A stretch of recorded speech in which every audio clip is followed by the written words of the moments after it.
Is it appropriate for the president to ask for a question of loyalty for the FBI director? Yeah, no, I mean, obviously, I don't think that is. I think Director Comey will probably get a lot of questions about that tomorrow, would be my guess. But I don't think that that's new. I think that that's already been reported on. Yeah, he said obviously shouldn't be doing it. That's a good message to send out to the other Republicans. With us now from Capitol Hill, member of the Senate Judiciary Committee, Democratic Whip Dick Durbin. Senator, so good to have you here with us. What would you like your colleagues on the Intel Committee to get from James Comey? Well, you look at Comey's statement, and Joe, it's basic. You don't need to be a legal scholar to realize that no one, absolutely no one, including the president, should either try to stop a criminal investigation or influence the outcome of that investigation. That is what Comey says in his opening statement.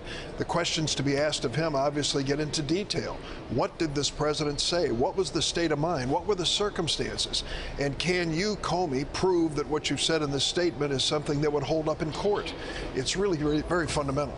Yeah, David Ignatius is with us and has a question. David?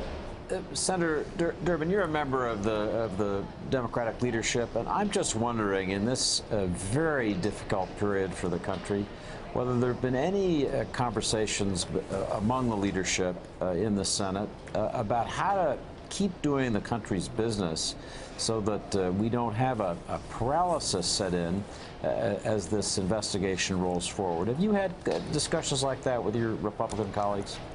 Just take a look, if you will, at the record of the United States Senate in the first 5 months of this year. With the exception of filling the Supreme Court vacancy and reaching a bipartisan agreement to fill out the budget for this year, we've done virtually nothing. The Trump administration is dramatically behind previous presidents in even sending up the names of nominees to fill positions in their departments. We've not tackled a single major issue in the United States Senate. One of my Republican Senate colleagues said the other day of his own party, we're wasting a majority. We're not doing anything. Wow. Senator Durbin, Willie Geist, good to see you this morning. You and many of your Democratic colleagues had questions about the judgment of Director Comey.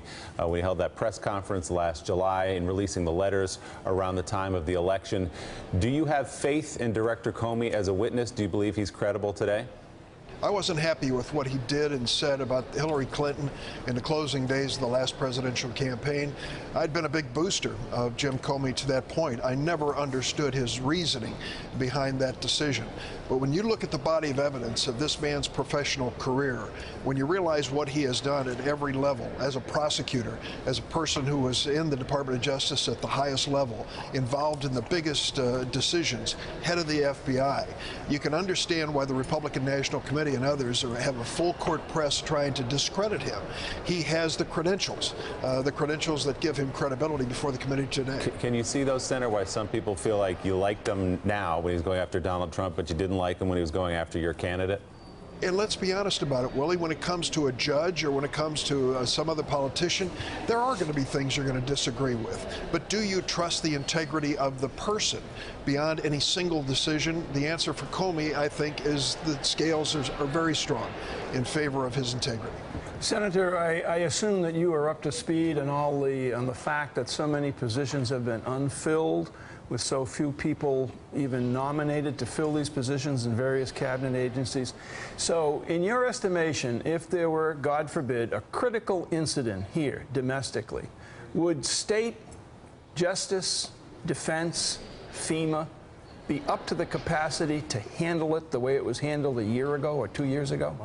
Well, I think they can handle it in terms of the bureaucracy that continues, the civil servants who continue from one administration to the next.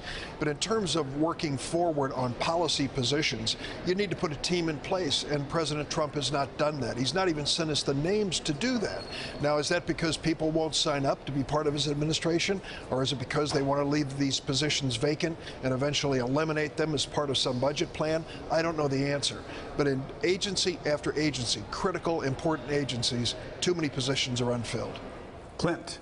Yeah, Senator, I had one question kind of related to that. You mentioned policy moving forward. This was originally about the Russia investigation, how they meddled in our election, you know, what's going on right now with our European and NATO allies. What would you like to see come out of these investigations regarding our foreign policy and the Russia investigation? Well, of course, we would like to see a policy come forward so the Russians could never get away with this again. We don't want them involved in any elections in the past or in the future. But what are we going to do to stop it? How are we going to find the details in how they invaded our election? There was a disclosure this week of top secret information in terms of how the Russians tried to invade a software company in Florida. I believe this is credible evidence that we've been given. Now we've got to find out how to protect ourselves in the future. That's number one. Number two, we need to make sure that our allies also understand how to stop the Russians as well, because they're not going to stop with the United States. All right, Senator Dick Durbin, thank you so much. We greatly appreciate it. A year and a half Thanks, away. Joe. Yeah, Good year to and a meet you. half away. Thanks for checking out MSNBC on YouTube, and make sure you subscribe to stay up to date on the day's biggest stories. And you can click on any of the videos around us to watch more from Morning Joe and MSNBC. Thanks so much for watching.